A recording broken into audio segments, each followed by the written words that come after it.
Magandang araw po mga kabarangay. Welcome to this week's Kapitan's Report. So, kamusta po tayo mga kabarangay? Happy New Year po sa ating lahat. At syempre, this is our first episode ng Kapitan's Report para po sa taong 2026. So, ano ba mga update sa ating barangay nitong mga nakaraang linggo?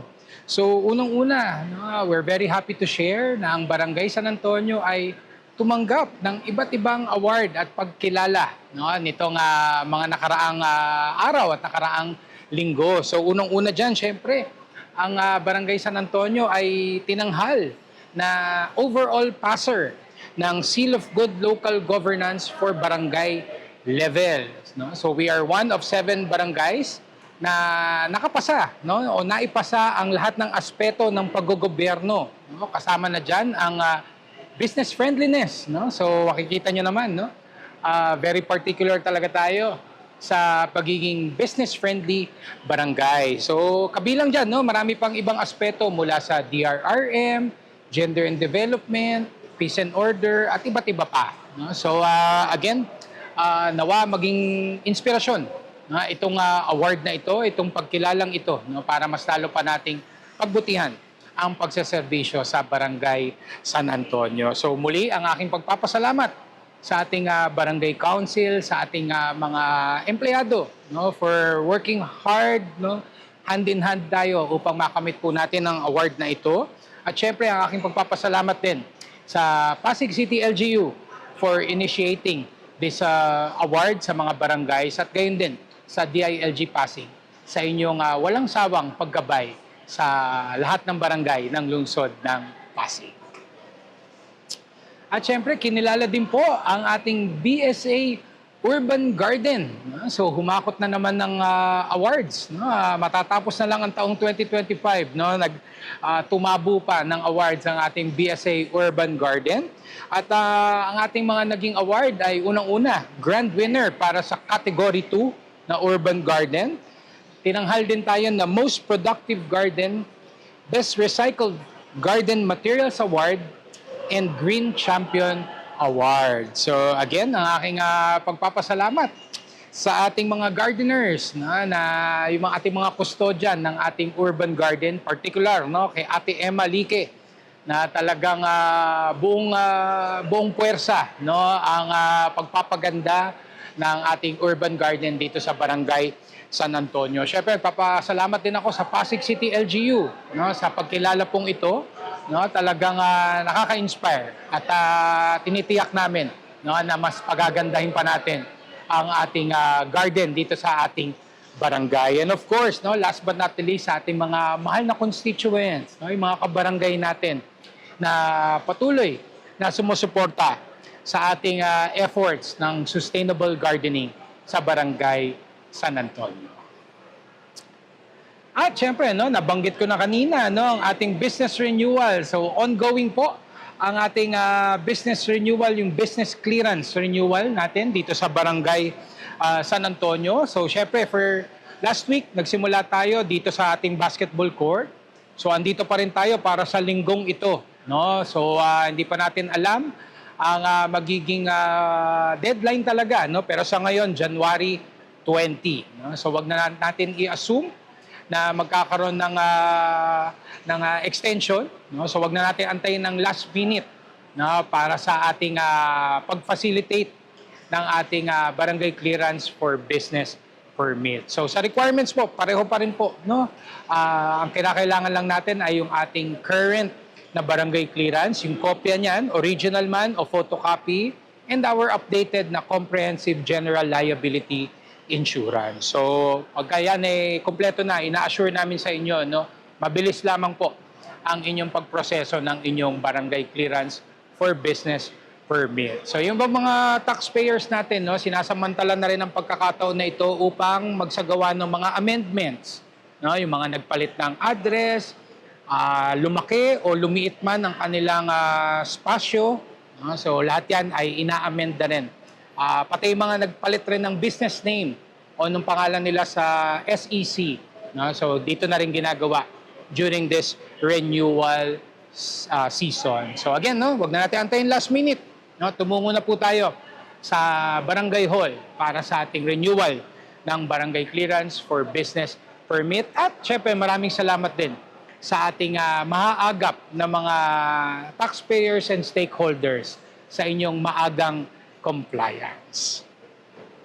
And mga kabarangay, ilang important reminders lamang po, no, para po sa atin, no. So kanina sa mga business owners, so ngayon naman po, no, para sa ating mga property owners ng Barangay San Antonio. So tuloy-tuloy po ang pagtanggap ng payments para sa real property tax, no, or amilyar kung tawagin. No. So if you pay in full, no, para sa taong 2026 until the end of January, you may avail of the 10% discount. So sayang pa rin yan. No, diskwento pa rin po yan, lalong-lalo na kung babayaran na po natin yung buong taon. So ang payment center po para sa real property tax or sa amilyar ay matatagpuan sa Ayala 30th Mall. No, so ang dadalhin nyo lamang po yung pinagbayaran nyo nung nakaraang taon. No, kahit alam ko kahit photocopy pwede na. Basta makita lang ng ating mga City Hall personnel yung proof of payment ninyo nung last year at agad mapoproseso na po ang inyong payment ng real property tax.